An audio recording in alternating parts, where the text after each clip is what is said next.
Hello, welcome. You're listening to Season 4 of Narcolepsy Navigators, brought to you by Naps for Life CIC. Narcolepsy Navigators is a podcast for raising awareness of these fascinating illnesses through a deep dive into the lives and individuals living with narcolepsy, idiopathic hypersomnia, and Klein-Levin syndrome. I'm Kelly Boga, the founder of Naps for Life CIC, and welcome to our stories.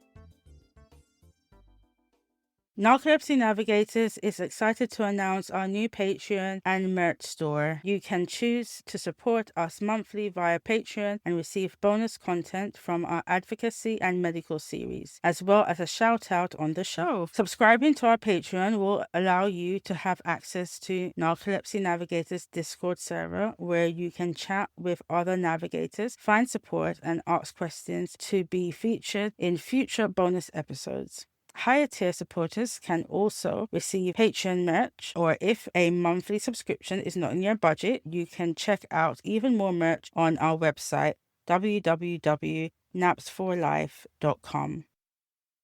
Welcome to Narcolepsy Navigators, everyone. I'm Liz, your host for today, and I have narcolepsy type 1, so that's narcolepsy with cataplexy. And unfortunately, Kerry can't join us today as she is in Kenya and there is not very good internet where she's staying. But we are joined by our guest today, Wendy. Hello, Hi, Wendy. I'm Wendy. I'm 18. I have narcolepsy type 1 with cataplexy. I was diagnosed at 13. I started showing symptoms around 11. Wow, super young. So our topic today is life with narcolepsy as a teenager. Yes. I was told the average it takes for someone to get diagnosed after onset of symptoms is around 8 years for narcolepsy. So most people aren't diagnosed until a lot later in life. It usually takes a lot longer to get diagnosed. I feel like I was diagnosed rather quickly because I feel my case is a lot more severe than the average case just because of how many cataplexy episodes I have a day. I have anywhere from 10 or more a day, mostly when I'm laughing. Everyone I know kind of knows when they make me laugh, it's probably going to make me fall. So yeah, we've learned to kind of work around it. And is that a full body cataplexy attack? Like, how long are you down for? Is it something that you can kind of safely get yourself to the ground, or is it more immediate? It depends on kind of how hard I'm laughing, but most of the time I have enough time to kind of like slowly work my way to the ground.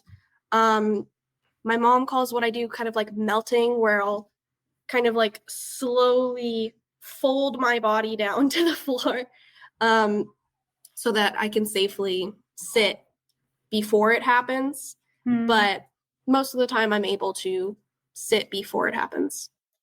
And how do you manage that? The fact that you mainly get cataplexy when you laugh, does that mean that you try and limit the amount you laugh? Or you try and suppress that emotion in some way? Not particularly. I just feel like if I inform most of the people that I hang out with a lot of the time that it's going to happen, all of my friends kind of know it happens, so a lot of them know to kind of let me lean on their shoulder or something if we are in a situation where they're making me laugh, or I'll be sitting down. Hasn't really caused me to suppress any of the like wanting to laugh or anything like that. Sometimes it can be worse than other times, so it kind of just depends on the scenario. And how does it actually make you feel, the fact that you have a cataplexy attack very often when you laugh? It can be really hard to deal with in social situations and stuff. Sometimes I kind of feel like sometimes people might not invite me to things, or might kind of not want me there because they have to deal with that sort of thing in a social setting. which can be a bit difficult. It's kind of hard to balance having narcolepsy and still having a social life because teenagers are judgy people. Yeah, I can imagine. Yeah. That must be really hard. And have you experienced negative feedback from people when you've had a cataplexy attack, or what makes you think that you're not invited to things because of it? I have had a few negative experiences with people where they'll think that because I don't show up to something or because I sleep through something, that I have control over the fact that I sleep through that. And a lot of people are like, oh, well, do you find me boring? Or, oh, well, why are you doing this? You know? And sometimes that can be a bit difficult because I don't have control over that.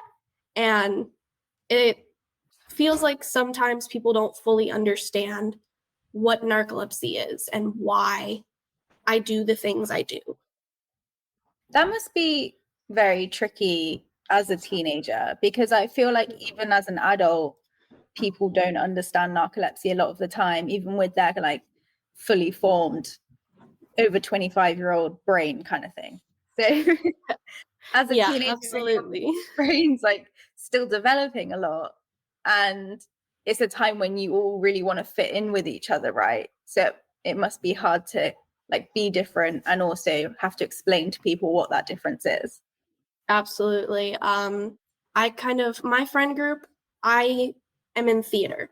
So we do plays and productions and stuff like that, which gives us another way to connect, but also theater can be a lot harder with having narcolepsy. It's kind of a running joke that I sleep backstage during all of our productions. I think there was one production where I actually slept like 4 or 5 times in between my cues. I almost ended up missing a cue, but it's nice to have something that we can connect over that kind of allows me to still be included in hangouts and things like that and to meet new people. But being a teenager with narcolepsy is definitely very difficult. What do your symptoms look like day to day? So you have the cataplexy. What's your kind of daytime sleepiness or other symptoms like? So I have daytime sleepiness, which I would say I have like 4 to 5 sleep attacks per day, where I will sleep probably like 30 minutes to an hour on average. Sometimes they can be longer. Sometimes I'll sleep up to like 4 hours for a nap. I try to keep it between 30 minutes to an hour because it's not the greatest to have a nap that long. But I have cataplexy, so I'll have up to like over 10 cataplexy attacks per day. I have something called microsleeps, where sometimes it kind of just looks like I'm staring off into space for like a couple of seconds, but I'll actually be completely unconscious. And it's happened a few times during conversations with people where I'll just like not remember a single thing they said, but I'll still be talking to them, kind of the automatic behaviors. I've had hallucinations that are mainly auditory ones. It's only happened a couple of times. And then I've had definitely the automatic behaviors is something that happens quite often, where I'll be typing and then I'll fall asleep and I'll keep typing. I think that's about it. I remember that was one of the main things that led to me getting diagnosed, because I took along my notes from school and was like, this is not normal to be like falling asleep. And I was literally writing out my dreams. It was so weird.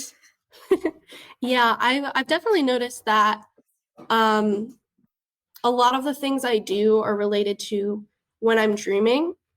I was told by several of my friends that I talk in my sleep. And it's not just like the normal, like, oh, a little babble here, a little babble there. Like, I will have full conversations in my sleep. and it's always about something regarding my dreams. So it'll make no sense, but I'll still be talking and answering questions, like I can hear the person, but only subconsciously.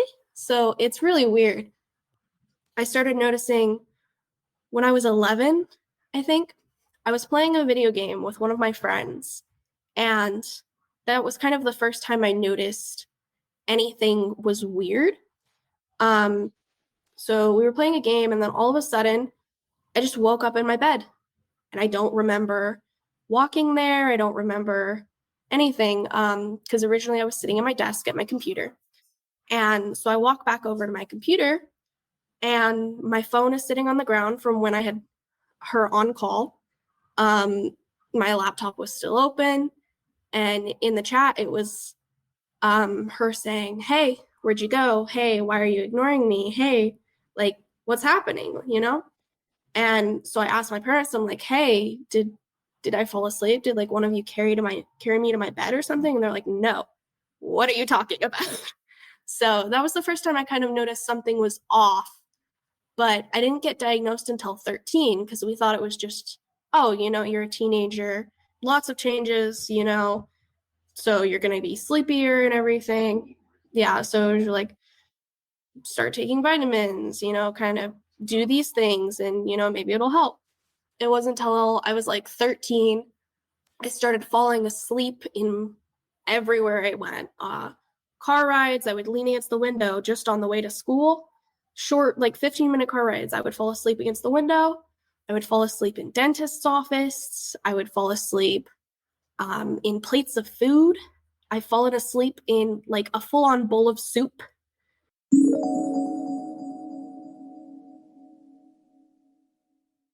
The thing that finally got me diagnosed was, it was the middle of the night, and I heard someone scream. Like there was someone in our house. I thought it was my mom screaming. And I texted the police that there was someone in our house. And yeah, I texted the police that there was someone in our house. And so the police showed up at our door, and my mom walks out, and she was like, "Why are the police here?" And I'm like, "What do you mean? You're okay? Like, what's happening?" So it was a very scary experience. And that was finally when my mom was like, "Yeah, there's something wrong." Wow. That is incredible. I don't think I've heard a story like that before. Like Yeah. Obviously a lot of us get hallucinations at night, auditory or visual, but the fact that it felt so real that you actually called the police or text the police. Why? It was definitely a very scary experience. I don't have auditory hallucinations very often, but when I do, they're always like very vivid. So it always feels like real. So like sometimes I'll hear people like calling my name, and I'll be like, "Hey, like, did someone call my name?" And they're like, "No, absolutely no one was saying your name." So it's a very scary experience to think about, like hearing something that's not actually there. Yeah. And the thing is, even though when you heard the scream, it wasn't real, it still felt real. So you would still have a kind of like traumatic response to hearing someone in your house scream and having to message the police to come and check out what's going on and feeling all that fear. Yeah, I was too scared to actually call them. So I texted them. Most people, when I say that, they're like, "You can text the police." I'm like, "Yes, you can." But I texted them, and I was like, "There's someone in my house."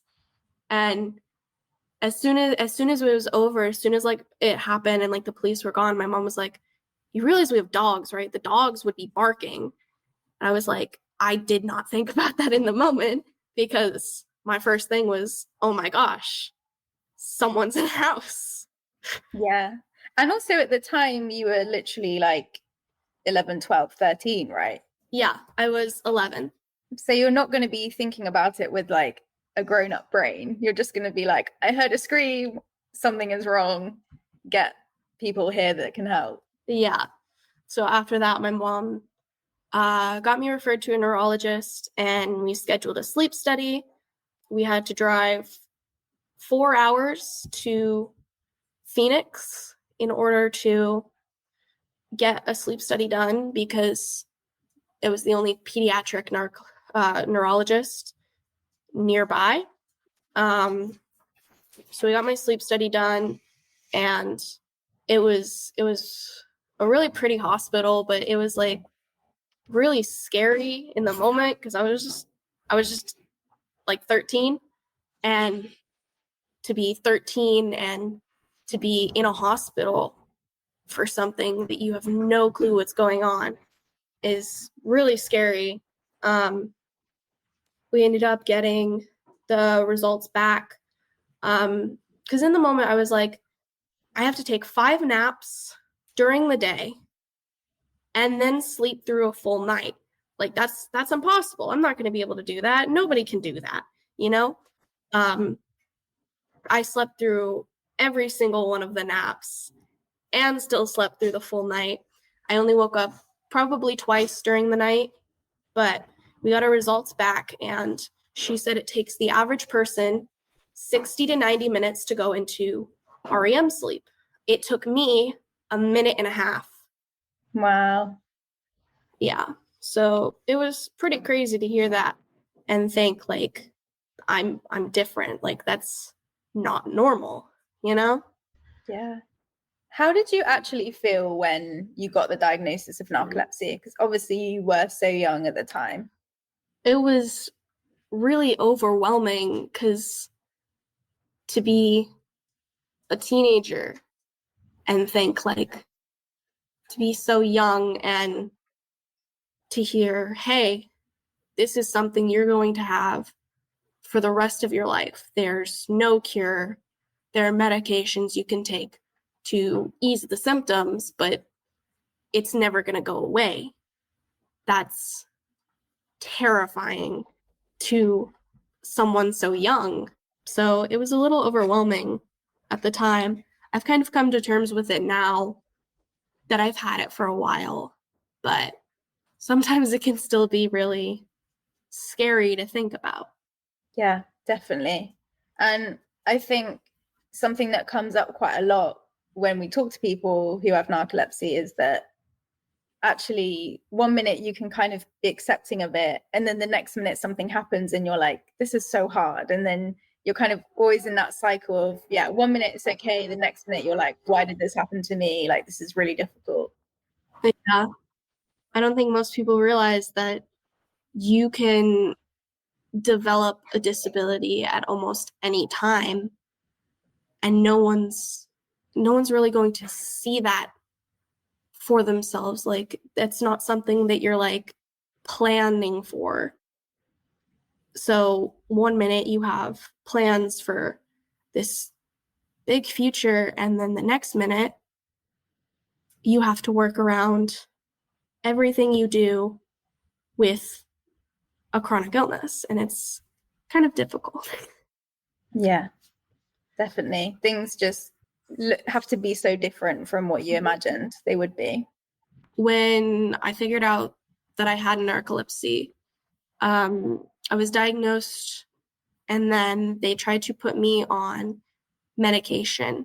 I was taking modafinil, but when I started to take it, it was to the point where my body was so sensitive to the medication. I don't know if it was so young or if it has to do with the fact that I'm just generally sensitive overall to temperature and sound and a bunch of different things. I've always been really sensitive to those things. So I don't know if it relates to that or if it was because I was as young as I was, but they had me try and take modafinil, and then later they had me on venlafaxine to try and help with the cataplexy.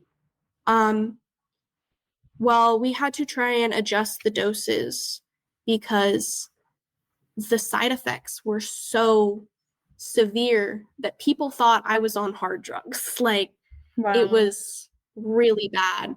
I was constantly like chewing on the sides of my cheek and like my gums to the point like sometimes they would start bleeding because I couldn't stop. I was constantly like bouncing my leg.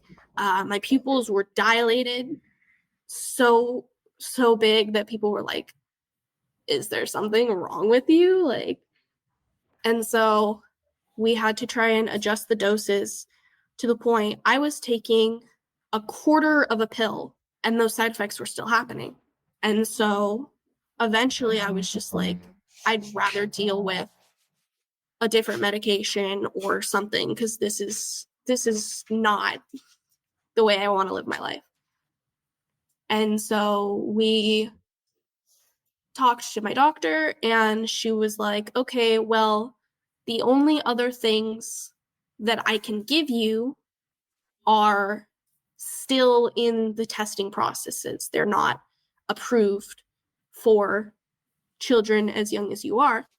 And so she tried to give me Xyrem or Xywav,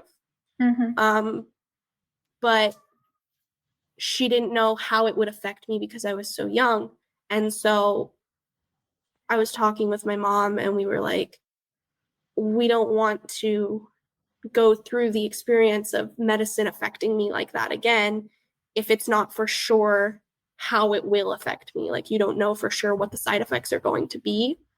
And so I didn't want to be like a test subject or like a lab rat, you know? I wanted something that I would know what the side effects were. But I was so sensitive to the medication that we just decided that I'd rather deal with the symptoms of my narcolepsy over taking that medicine and feeling the way I did every day. So I am now unmedicated. I've been unmedicated for a couple years. I think that's probably why my case is a lot more severe, is because I don't take anything for it. Wow, what a journey with the medication.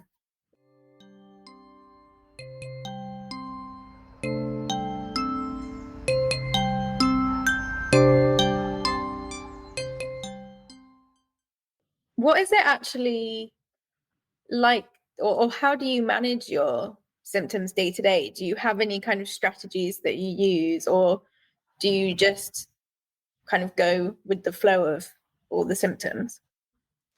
I try to schedule naps around like my daily schedule. So I try to take one in the afternoon, try and keep it to 30 minutes to an hour, because any longer would kind of like affect sleepiness. But a lot of the times it doesn't do much. My main thing I have to work around is high school. So I have accommodations in place. I don't have an official 504 plan or IEP or anything like that, because we figured, you know, like my teachers can just follow the accommodations. It's not really something that we need to officially put in place, because it would be a lot of paperwork for them, a lot of paperwork for me. So we kind of just decided, hey, we'll give you the accommodations you need, which I kind of wish going back I could have put a 504 in place, because now that I'm going into college, I have no documentation that those accommodations were in place. So I kind of just have to base it off of an email and hope that's enough to get me accommodations for going into college. But I do have the ability to go into a back room and nap if I'm feeling that way during class. I've never actually used that accommodation, but it is something that's offered to me. And most of the time, if I fall asleep in class, my teachers just kind of let me, because they know waking me up isn't really going to do much, because I'll just fall back asleep. So I have that accommodation, and then occasionally I'm allowed an extended deadline. If I can't finish something in class when it's needed to be finished, I can just finish it outside of class and turn it in as soon as possible. The main thing I've kind of had to work around is school, so my accommodations have really helped. And how have you managed academically despite having the challenges of narcolepsy? I'm actually a full honors student, so I take full honors courses. I have straight A's. A lot of my work has had to be done outside of school in order to keep up with that. But in the long run, I feel it's a big accomplishment for me to say that I'm going to graduate with an honors diploma as someone with narcolepsy. Wow. You must be a very hard worker to get that. Definitely. Do you think having narcolepsy has made you more motivated to achieve those things? Absolutely. I also take college classes on the side to try and get ahead of my gen ed credits for when I do go to college. But I feel like because I have narcolepsy, so many people underestimate the things I can do. And so it just kind of pushes me all that much more to prove them wrong and to say, hey, I can do this just the same as you could. Amazing. I feel like that feeling never goes away of wanting to prove people wrong and be like, I can do it too. Yeah. And how did your family react to you developing narcolepsy or having a diagnosis? I feel like it kind of didn't affect them all that much. It was kind of like oh, well, that makes sense. So it's kind of been a struggle to deal with getting me to doctor's appointments and all that. I'm actually being referred to another neurologist since I've turned 18. So I will have that upcoming appointment to go to. But I feel like my family kind of looked back and was like, it all makes sense now. So it wasn't really a big thing that changed any sort of dynamic or anything. It just kind of was an addition to who I am. And have they been supportive with the narcolepsy? Some more than others. My mom is definitely one of my biggest supporters. She's the one who drives me to all of my appointments in Phoenix or wherever I need to go. I have very big scheduling anxiety and like phone call anxiety. So she kind of makes all my phone calls for me, which has been a big help. Others, though, like sibling dynamics, my sister can be chaotic. She will sometimes purposely make me laugh so that I'll fall down because it's a funny thing to younger siblings. Just kind of the chaotic dynamic of siblings. Yeah. But they've been pretty supportive. Yeah, that's definitely a weapon they can use against you, cause a cataplexy attack so that you're down and out. Yeah. And is there anything that you would want your family to know or understand about narcolepsy that you feel like they don't really get? Sometimes I feel like they don't understand that I'm not just a normal teenager and that when I do all of the things that I'm doing, all my honors work, my college classes, all of that, I'm doing it on top of narcolepsy. And so it's not like I'm just putting in all the work that I'm doing and everything and then doing my theater and all of that. I'm also doing it while I'm extremely tired. And so sometimes I need the breaks I need to take naps or just to relax. Sometimes I feel like people don't understand that I need more breaks than the average person. So that's definitely something that I would like other people to know. Yeah, I totally agree with that. And I think there's something about narcolepsy being a hidden disability, which means that a lot of us, we do manage well on the outside, so other people don't realize like how hard we're working beneath the surface to keep everything going. So then when we do need extra support, they're like, oh, but like you'd be managing fine, right? Like you just, you take your naps and you bounce back and you're all good. But it's like, no, there's so much more that goes on that you don't see. Yeah, I feel like that's something that I feel like with a lot of people, it's that way because a lot of people will say, oh, well, you don't look like you have narcolepsy. And I'm like, okay, well, what does someone with narcolepsy really look like, you know? Or, okay, but can't you just take a nap and be fine?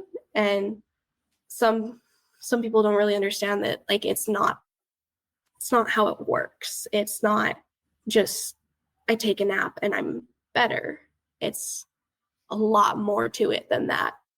I've had people, when I tell them what narcolepsy is, be like, oh my gosh, I wish I had that. I wish I could sleep all day.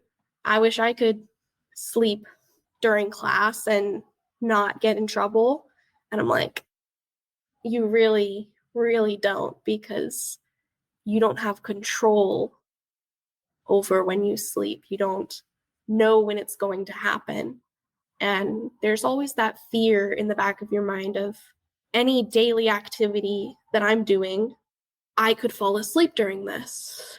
Anything that I do, I have to kind of take into account, this could be a dangerous thing to do. And am I willing to take the risk of doing something dangerous if I could fall asleep? Yeah. It's that constant feeling of a loss of control and just, not knowing what's going to happen and having to plan for the worst every time. Yeah. I know my freshman year, I took a carpentry class, and there was always like the fear of, what if something goes wrong while I'm doing this? And then theater, there's always the fear of, hey, what if I fall asleep and miss a cue? Or what if I'm fall asleep on stage and I ruin the whole production? Or driving, I still haven't gotten my license yet because of the fear of, what if I crash this car? What if I swerve off the road? Because I can't control when I fall asleep.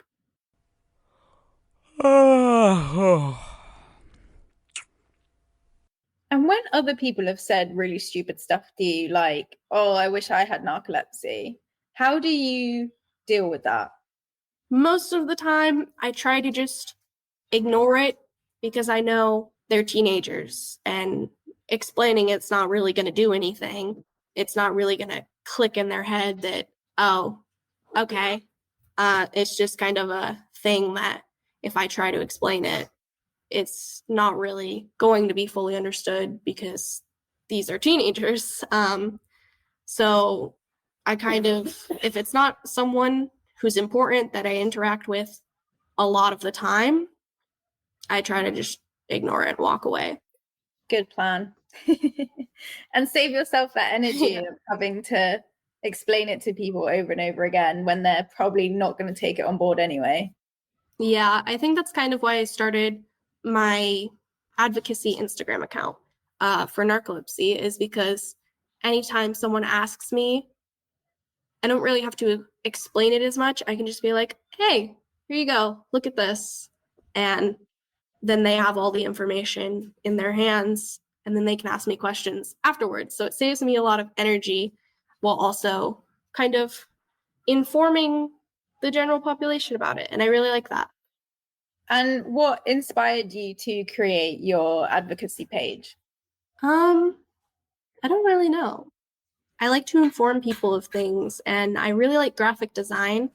I love creative aspects of things. And so I just one day kind of started playing around with Canva and was designing different things. And I was like, hey, like, it'd be kind of cool if I could incorporate narcolepsy into this, because this is kind of a big part of who I am. And I kind of started making my little infographics and posting them, and that kind of became what it is.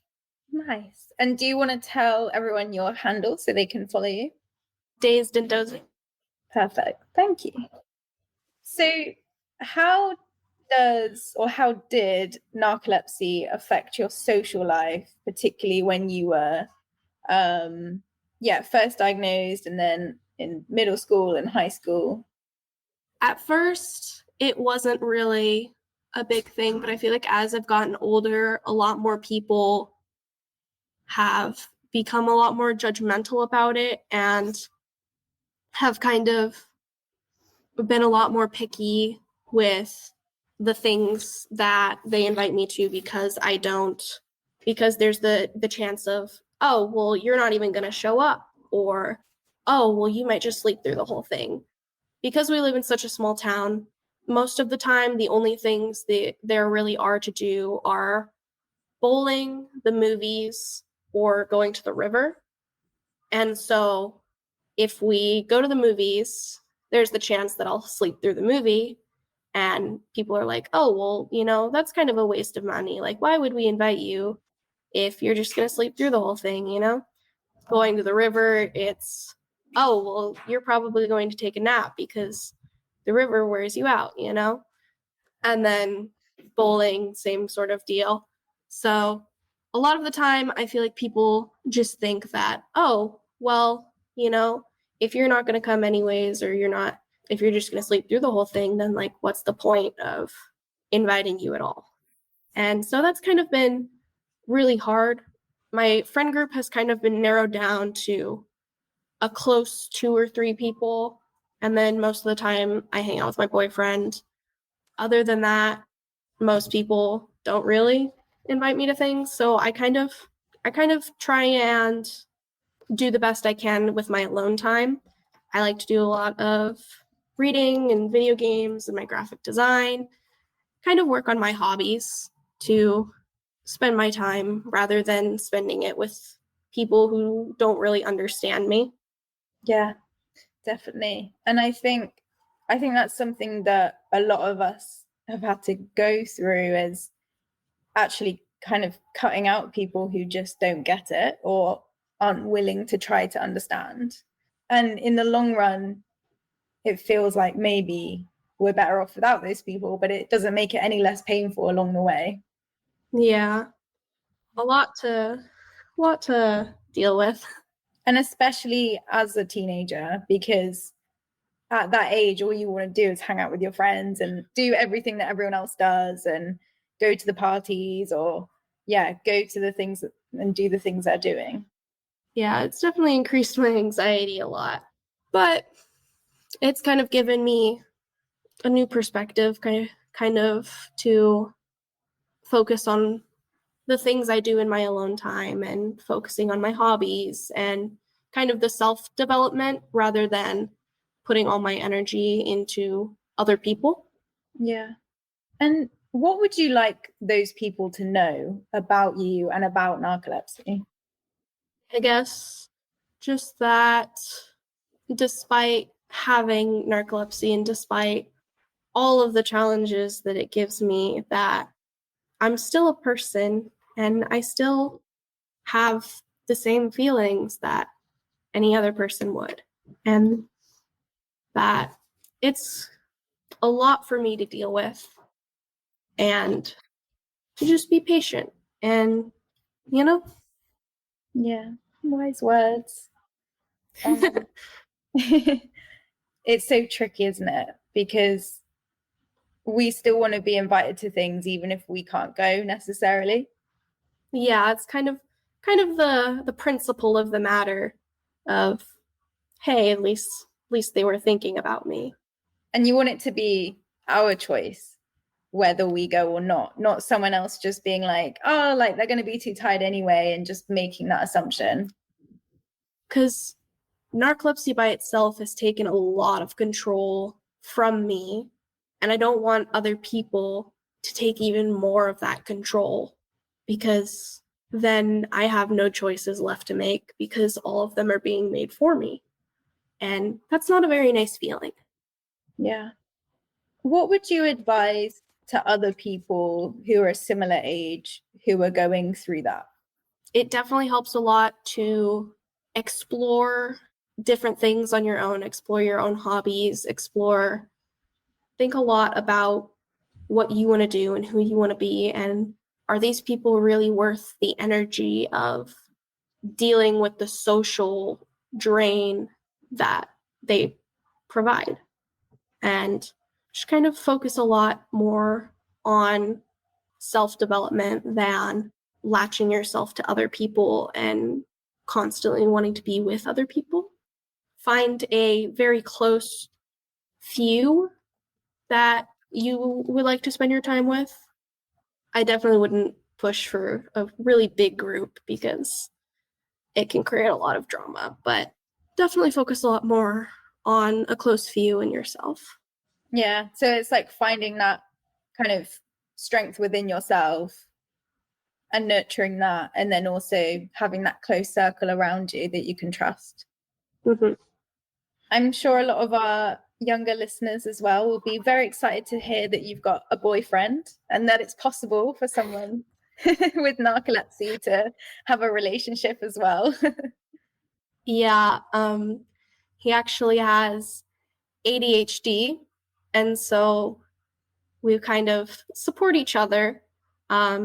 It's definitely very difficult to try and maintain, but I feel like a big aspect of it is actively communicating, because he supports me when I fall asleep and everything, but sometimes it can be really hard because I'll sleep through a lot of things if we watch movies or when we go on dates or anything like that.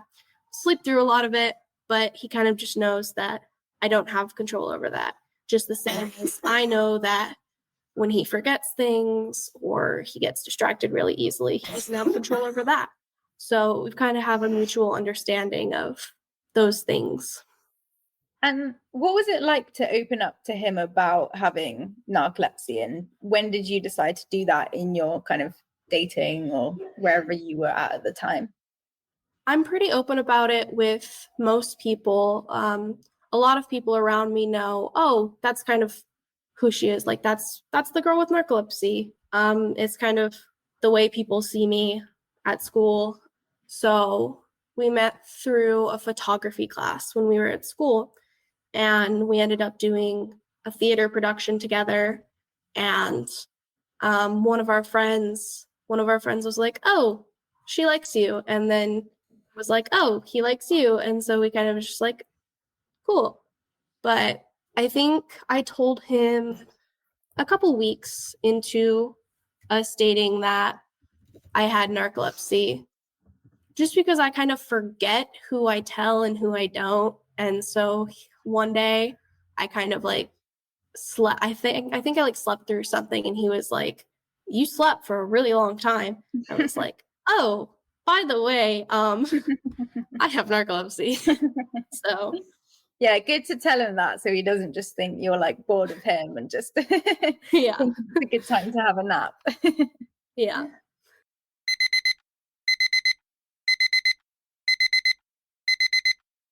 It's quite interesting as well, because I feel like often people who are different in some way are drawn to each other. Yeah. There's kind of people say opposites attract, but I feel like you definitely have to have some similarities and stuff. And I feel like because we both kind of have something different about us, the narcolepsy and the ADHD, it's kind of something that gives us a better understanding with each other. Whereas if I were dating someone who was completely healthy, didn't have anything wrong with them, I feel like it would be a lot harder for them to understand that I don't have control over what I do. Whereas because he has ADHD, he understands that there is that lack of control when there's something going on, that having a support factor for really helps. Yeah, definitely. I can imagine. And how has narcolepsy affected your mental health? Because obviously being a teenager is so difficult anyway, with hormones and just going through all the things that teenagers go through. So has that added any extra kind of pressure onto that? Yes, definitely. I have generalized anxiety disorder. I go to therapy once a week for it, mainly for social situations and stuff, but the narcolepsy definitely does contribute to that because of the kind of divide it creates with people. I've managed to work around it, and I'm definitely working through it, which therapy helps with, but it definitely has increased my anxiety a bit in situations. Yeah. It's a long process, and I can totally relate to that, because I just feel like, of course we're going to feel anxious in social situations because we're not in control of how awake we are. And when our Yeah. brain starts like switching off, I find it so hard to then read social situations, and I start like interrupting people, or like not being able to follow what they're talking about, or getting like brain fog, so I have nothing to say back, and then I get really anxious because I'm just Yeah, like not engaging socially how I would want to. absolutely. It kind of doubles back to the whole fear in the back of your mind of what could happen during this situation, or the anxiety of like how are people going to respond to this and everything. And the brain fog has definitely been a big thing, because with like the automatic behaviors or anything like this, I will continue doing something, or I'll continue talking to someone and they'll have no clue what I'm talking about, and I'm like, oh no, I could say something completely embarrassing, I completely embarrass myself, and they won't understand that I didn't mean to say any of that because I couldn't control what I was saying.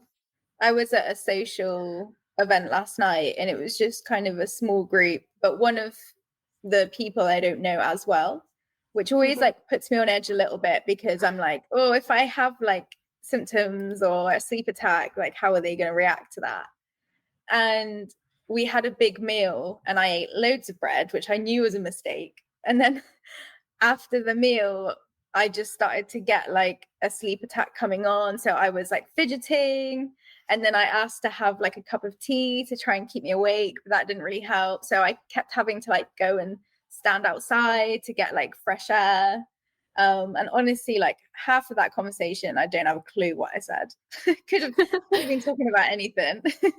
Yeah, I remember I was on a phone call with one of my friends, and it was one of my friends that I had met more recently, and we were talking, we were having a conversation. I don't remember what the conversation was about, but I had ended up falling asleep.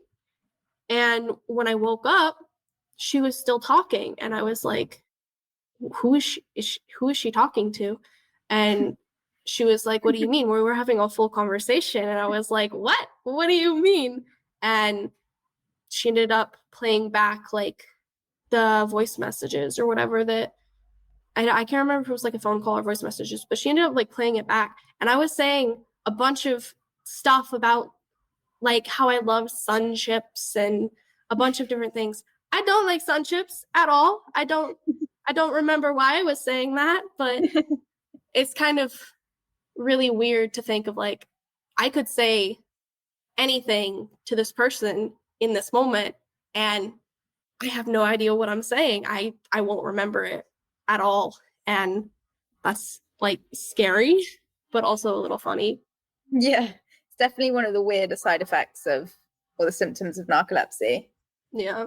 I had another bad situation actually, where I met my friend for the day, and she was going through quite a bad breakup.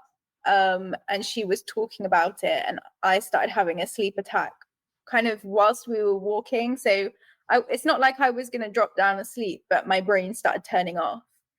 And I was trying so hard to give her like good advice, but I just could not follow the conversation. And I was like, I'm so sorry, like I really care, but I'm so sleepy right now. I just Yeah. can't like be useful in this situation. Yeah. Just recently I had a situation where I was with my boyfriend, we were at lunch, and we were eating, we were having a conversation, everything was normal, and then all of a sudden I couldn't move my fingers, and my eyelids just started to close, and it was cataplexy, but I wasn't having any like strong emotion or anything that I was aware of. And so it was really scary. And he was like, what's happening? Like, are you okay? And then I went to try and tell him I was okay, but I couldn't speak. My mouth wasn't moving. And it was really scary because I was having cataplexy just in the middle of a conversation, nothing. And I ended up going home early that day. but it was really scary because like I had no clue what was happening, and it was just so sudden, and like it was something that was kind of something I've never really experienced before. That was kind of the first time I experienced something like that, where I got cataplexy without laughing or without feeling any sort of overwhelming emotion. So that was an experience. Wow. And there's so many different things that can set it off, I think, for different people. Like even just, I don't know, feeling like joy or contentment, or I've even had it before when I've really been enjoying food. And that I saw a girl who her cataplexy was triggered like her sleep attacks were triggered every time she ate yams. I think that's really interesting that like food could be a trigger. Or like temperature. Yeah, so many different things. But hopefully that doesn't happen again for you, or you work out what was triggering it instead of it just coming on suddenly. Yeah. It's kind of a process of elimination. You got to kind of figure out what could be triggering it. And I know mine is definitely triggered by heat or like exercise or different things like that. So kind of got to figure out in the moment, like what could be triggering this. Yeah, like whilst your body is slowly shutting down, but your brain is still awake, you're like, okay, what have I just done that has caused this? Yeah. Yeah.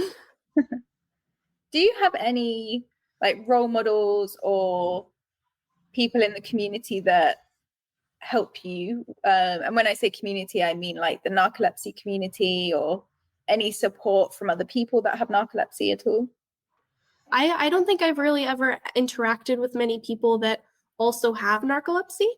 So I interact with a few people on my narcolepsy Instagram account, just like following them and everything. But I've never really closely interacted with another person that has narcolepsy. I think this is my first time ever talking to someone who also has narcolepsy. Wow. So it's What really a cool privilege experience. for me. Yeah. That's really cool. I would highly recommend getting involved in narcolepsy community in some way, just because like even doing this podcast for me has totally normalized narcolepsy for me and makes me feel much less isolated, because I'm always talking to people who are experiencing very similar things. And yeah, it's a nice feeling. Definitely. That's a really cool thing. I think the idea of having a podcast is really cool. It's definitely first kind of experience I've had like this, being on a podcast. It's really exciting, but really scary. Yeah, it's a brave thing to do, because you're opening up about something that is often hidden, right? And not many people will know that much depth about it for you. Yeah, it's kind of putting that part of myself very publicly out there is really scary, but it's also kind of empowering to kind of interact with other people that have something similar to what I do. And it's really cool. Yeah. Well, I've been very happy to have you on the podcast today. What do you think the future kind of looks like for you in the next few years? Have you got any set plans, or what's your aims? I was just accepted into Arizona State University. I'm going to be I'm going to be a film production major, and possibly minor in early childhood education. So go to college for a couple years.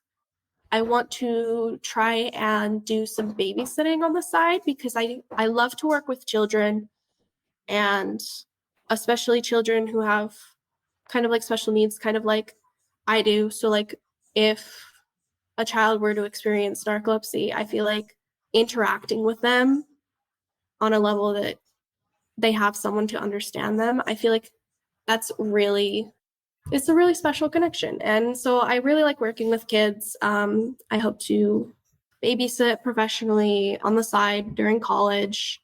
Then after that, maybe travel a bit. I really want to see Europe. Amazing. Come over to London. Yeah, come visit. That would be cool.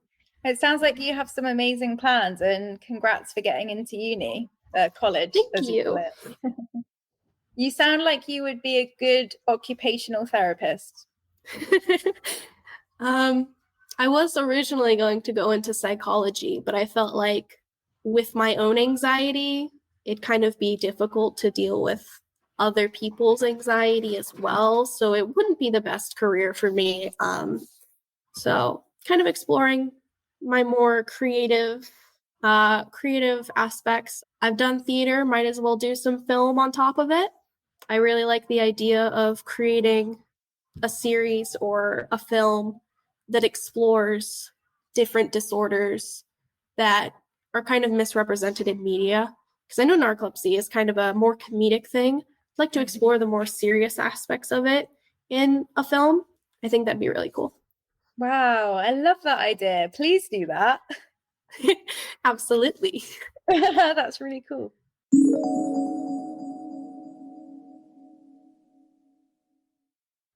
I've got one more question for you, and then I will let you crack on with your day. Okay. So you might have heard this on other episodes. If you could press a red button and totally get rid of narcolepsy and never have experienced it, would you do it, and why? No, I don't think I would, because it's definitely a really big part of who I am, I feel like. And while it's not like totally a defining feature of who I am, but it's a part of me, and I feel like it just wouldn't be the same. I wouldn't have the same life experience I do without it. And I just feel like it's made me a lot more mature, a lot more understanding of others, and I like that. Amazing. Thanks for sharing, Wendy. Well, thank you so much for coming on the show, and I'm very honored to be one of the first people that you've spoken to that also has narcolepsy. I had a very great time talking to you. It's been an honor being on the podcast. I like to end the show by, it's a bit cringe, but I really enjoy it, getting everyone to say happy napping. Happy napping. Happy napping, everyone.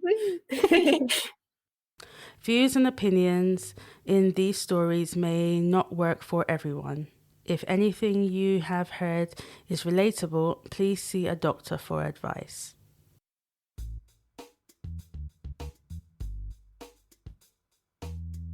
Narcolepsy Navigators is produced by a team of volunteers working for the Naps for Life CIC, which is a non-profit group dedicated to improving the lives of people with sleep disorders through community action. You can help grow our podcast and join our sleep disorder support group by visiting the website www.napsforlife.com. If you or someone you know has a sleep disorder and would like to share your story on Narcolepsy Navigators, please email us at narcolepsynavigators@gmail.com. You can also support us by donating at the website. Happy napping, everyone!